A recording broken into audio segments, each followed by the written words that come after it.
हरिः ओं श्रीकौशिकान्वयसुधाम्बुधसेदपानं श्रीशुद्धसद्वगुरुवर्यतनूजरद्नं श्रीलक्ष्मणार्यवरदार्यपताब्जभृङ्गं श्रीमत्सुचक्रवरदार्यमहं प्रपद्ये नीलादुङ्गस्तनगिरितटे शुद्धमुद्बोध्य कृष्णं पारार्ध्यं स्वं श्रीसरसिद्धमध्यापयन्ति जोच्चेष्टायां सजनिगलितं या बलात्कृत्य पुन्दे गोदादस्येनमेदमिदं भूयवास्तु भूयः अन्नवयल पुதுவையாண்டாளரங்கற்கு பன்னு திருப்பாய் பல்வதியம் இன்னிசையால் பாடி கொடுத்தாள் நற்பாமாலை பூமாலை சூடிக் கொடுத்தாளை சொல்லு சூடிக் கொடுத்த தொடர் ஒடியே தொல்பாவை பாடியருளவல்லவல்வளையாய் நாடினி வேங்கடவர்க்கு என்னவது என்னை மாற்றம் நாம் கடவா வண்ணமே நல்கு மாலே மணிவண்ணா மார்கழி நீராடுவான் மாலே மணிவண்ணா மார்கழி நீராடுவான் மேலையார் செய்வனகள் வேண்டுவன கேட்டியேல் மேலையார் செய்வனகள் வேண்டுவன கேட்டியேல் ஞாலத்தை எல்லாம்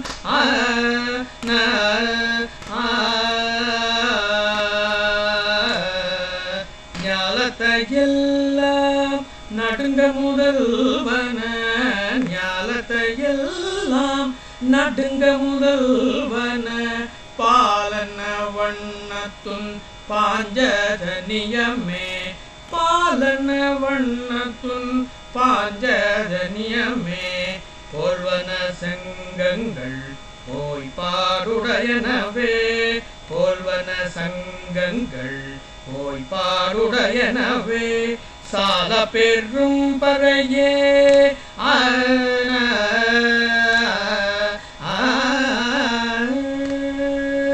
சால பெரும் பறையே பல்லாண்டிசை பாரே சால பெரும் பறையே பல்லாண்டிசை பாரே கோல விளக்கே கொடிய விதானமே கோல விளக்கே கொடிய விதானமே ஆலின் இலையாய் அருளேலோர் எம்பாவாய் ஆலின் இலையாய் அருளேலோர் எம்பாவாய் மாலே மணிவண்ணா. இந்த பாசுரத்தின் சுருங்கிய அர்த்தத்தை இப்பொழுது பார்க்கலாம். அடியார் பக்கலில் வியாமோகமுடைய திருமாலே, நீலமணி போன்ற வடிவையுடைய மணிவண்ணனே, பிரளய காலத்தில் ஆலந்தளிரில் பள்ளி கொள்பவனே, மார்கழி நீராட்டத்திற்காக உத்தம புருஷர்கள் அனுஷ்டிக்கும் முறைகளில் வேண்டியவற்றை கேட்கிறாயாகில் அவற்றை சொல்லுகின்றோம். பூமி நடுங்கும்படி ஒலி செய்ய கடவனும் பால் போன்ற நிறமுடைய உன்னுடைய ஸ்ரீ பாஞ்சஜன்யத்தை ஒத்திருப்பவனுமான சங்கங்களையும் மிகவும் இடமுடைய மிகவும் பெரிதான பறைகளையும் மங்கள தீபங்களையும் துவஜங்களையும் மேற்கட்டிகளையும் பிரசாதித்து அருள வேண்டும். ஹேமந்த ருதுவில் முதல் மாதமாகிய மார்கழியில் திருவாய்ப்பாடியிலே உள்ள 5 லட்சம் கோபிகமார் மார்கழி நோன்பு இருக்கிறார்கள். அப்படி இருக்கும் பொழுது நுண்மணலால் ஒரு தேவதை ரூபத்தை உண்டாக்கி அந்த தேவதைக்கு பூச்சாற்றி பால் சாதம் நைவேத்தியம் செய்து அந்த தேவதையை கிருஷ்ணனையே எங்களுக்கெல்லாம் பர்த்தாவாக தர வேண்டும் என்று பிரார்த்தித்து செய்கிறார்கள். இதை கார்த்தியாயனி விரதம் என்று கூறப்படுகிறது. இது பாகவதத்திலே உள்ளது. ஆண்டாள் கிருஷ்ண பக்தி மிகுந்து ஆயர்பாடியிலே கோபிகமார் செய்தது போல ஸ்ரீவில்லிபுத்தூரில் அதே பிரகாரம் அனுகரித்து பாவை நோன்பை நூற்கிறார். மனசில் பக்தி நிறைந்து இருப்பதால் அந்த பக்தி ஒரு பாத்திரம் நிறைந்துவிட்டால் எப்படி மேலும் சேர்க்கும் பொழுது தண்ணீர் வெளியே விழுமோ அதுபோல மனதில் பக்தி கூடி கூடி கூடி வந்து அந்த பக்தியானது வாயிலிருந்து பாட்டாக நமக்கு 30 பொன் பாசுரங்களாக அமைந்தது. அதையே நாம் திருப்பாவை என போற்றுகிறோம். இதையே பாதகங்கள் தீர்க்கும் பரமநடி காட்டும் வேதம் அனைத்துக்கும் வித்தாகும் கோதை தமிழ் ஐயைந்து மைந்தும் அறியாத மாநிறை வையம் சுமப்பதும் வம்பு என்றார்கள் ஆன்றோர்கள். ஐயைந்து 25, 5 வேறொரு 5 சேர்த்தால் 30 பாசுரம் ஆகிறது. முதல் 5 பாசுரம் அவதாரிகையாகவும் அடுத்த 10 பாசுரத்தில் 5 பாசுரம் கோபியர்களை எழுப்பும் பொழுது விடிந்ததற்கு அடையாளம் உள்ளதாகவும் வேறொரு 5 பாசுரம் அடையாளம் இல்லாததாகவும் 5 பாசுரங்கள் வானோர்களை முன்மொழிந்து வாயில் காப்போன் நந்தகோபன், யசோதா பிராட்டி, பலராமன், நப்பின்னை, கண்ணன் இவர்களையெல்லாம் துயிலெழுப்பும் பாசுரங்களாக அமைந்தது. கடைசி 5 பாசுரத்தில் எம்பெருமான் பெருமையும் என்ன வேண்டும் என்று கேட்பதும் கடைசியாக மோட்சம் அடைந்ததை கூறி இதை அனுசரித்தால் எல்லா ஐஸ்வர்யம் கிடைக்கப்பெற்று எம்பெருமானின் கிருபா கடாட்சம் கிடைக்கப்பெற்று நல்வாழ்வு வாழ்வீர்கள் என்று வாழ்த்துகிறார். இந்த பாசுரத்தாலே பிரியவாச்சான் பிள்ளை சுவாமிகள் ஆண்டாள் சாம்யாபக்தி மோட்சத்தை அபேட்சிக்கிறார் என்று சாதிக்கிறார். மோட்சத்தில் சாலோக்கியம், சாமீபியம், சாரூபியம், சாயுஜ்யம், சாம்யாபக்தி என உண்டு. அதிலே சாம்யாபக்தி மோட்சம் மிகவும் சிறந்ததாகும். எல்லாமே கிடைக்கும், ஆனால் சாம்யாபக்தி மோட்சம் கிடைப்பது ஏற்றவும் சிறந்ததாகும். சாலோக்கியம் என்பது ஒரே லோகத்தில் எம்பெருமானுடன் இருப்பது. சாமீபியம் என்பது எம்பெருமானுக்கு அருகே இருப்பது. சாரூபியம் என்பது எம்பெருமானுடைய ரூபம் கிட்டப்பெற்று அவர்களுடைய சங்கு சக்கரம் கதை போன்றவைகள் எல்லாமும் கிட்டப்பெற்று அனுபவிப்பது. சாம்யாபக்தி யோகம் என்பது பகவானுக்கு உடைய அசங்கியா கல்யாண குணங்களில், எண்ணிலடங்காத கல்யாண குணங்களில் 8 குணங்கள் பெற்று எம்பெருமானுக்கு கைங்கரியம் செய்வது. சாயுஜ்யம் என்பது எம்பெருமானோடும் அங்குள்ள முன்பே பரமபதம் சென்றுள்ள அடியார்களோடும் கூடியிருந்து எம்பெருமானோடு சேர்ந்து பகவத் அனுபவம் அனுபவிப்பது சாயுஜ்ய மோட்சம். இதிலே இந்த பாசுரத்தில் ஆண்டாள் சாம்யாபக்தி மோட்சத்தை அபேட்சிக்கிறார். அதாவது உன்னிடமுள்ள எல்லாம் எனக்கு வேண்டும். அது சாம்யாபக்தி மோட்சம் அல்லவா?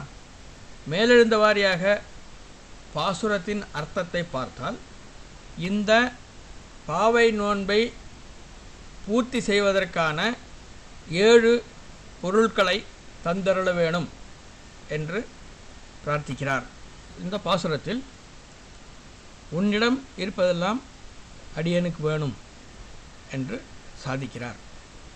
பாசுர பதார்த்தங்களை கொண்டு பார்த்தால் நோன்பு நோர்க்கும் கருவிகளை தருவீராக என்று பிரார்த்திக்கிறார். மாலே மணிவண்ணா ஆலி நிலையாய், இப்படி எம்பெருமானை 3 நாமம் சொல்லி சம்போதனம் செய்கிறார். மால் என்றால் பித்து என்ற அர்த்தம். மால் என்றால் அழகு என்றும் ஒரு அர்த்தம். மால் பித்து என்பது அடியவரிடம் அவன் அன்பு என்னும் கருணை என்னும் பித்தாயிருக்கிறான் என்ற அர்த்தம். திருமால் பிராட்டியோடு சேர்ந்து இருவரும் பக்தர்கள் மேல் பித்தாயிருப்பது என்று அர்த்தம் கொள்ளலாம். மணிவண்ணா என்பது அழகை குறிக்கிறது. நீலமணி போன்ற நிறத்தை உடையவனே என்று சாதிக்கிறார். ஆலி நிலையா என்பது ஆல் இலையில் மேல் துயின்றவனே என்று சம்போதனை செய்கிறார். இது முக்குணத்தை காட்டுகிறது. சௌலபியம், மிக அருகில் இருப்பதையும் அழகாயிருப்பதையும், மோட்சம் கொடுக்கும் சக்தி பரத்வம் எம்பெருமானிடம் இருப்பதை பற்றியும் கூறுவது. ஆலிலனை மேல் பிரளய காலத்து எம்பெருமான் துயில்கிறான். அந்த சமயத்தில் உலக அனைத்தையும் தன் வயிற்றினுள் ஒடுக்கி எல்லா பாரத்தையும் சுமந்து ஒரு சிறு வழிவாக ஒரு ஆலிலையிலும் துயில்கிறான். அப்படி உள்ளது சாதாரண மனுஷர்களால் நினைத்து கூட பார்க்க முடியாத காரியம். அதை பகவானே, எம்பெருமானே, நாராயணன் ஒருவனே செய்ய சக்தி உள்ளவன், அவனால் மாத்திரம் இது முடியும் என்னும் பரத்வத்தை கூறுவதாகும். ஆண்டாள் மார்கழி விரதம் செய்ய வேண்டிய உபகரணங்களை தருமாறு பிரார்த்திக்கவும், கண்ணன் இது என்ன புதிதாக இருக்கிறதே, உங்களை போன்றவர்கள் இது செய்யும் வழக்கமில்லையே, இது என்ன வழக்கம் என்று கேட்க, மேலையார் செய்வனங்கள் வேண்டுவன கேட்டியேல், இது நாங்களாய் செய்வதில்லை. துவாபர யுகத்திலே பிராமண சிரேஷ்டர்களை விட முதலிடத்தில் வைத்திருந்த கோபிமார் உம்மை அடைய செய்த காரியம்தான். அதனால் சிஷ்ட வழக்கம் இல்லை என்பது இங்கே இல்லை. அந்த கோபியர்கள் என்ன செய்தார்களோ, என்ன செய்து உம்மை அடைந்தார்களோ அதைத்தான் செய்திருக்கிறோம் என்று சாதிக்கிறார்.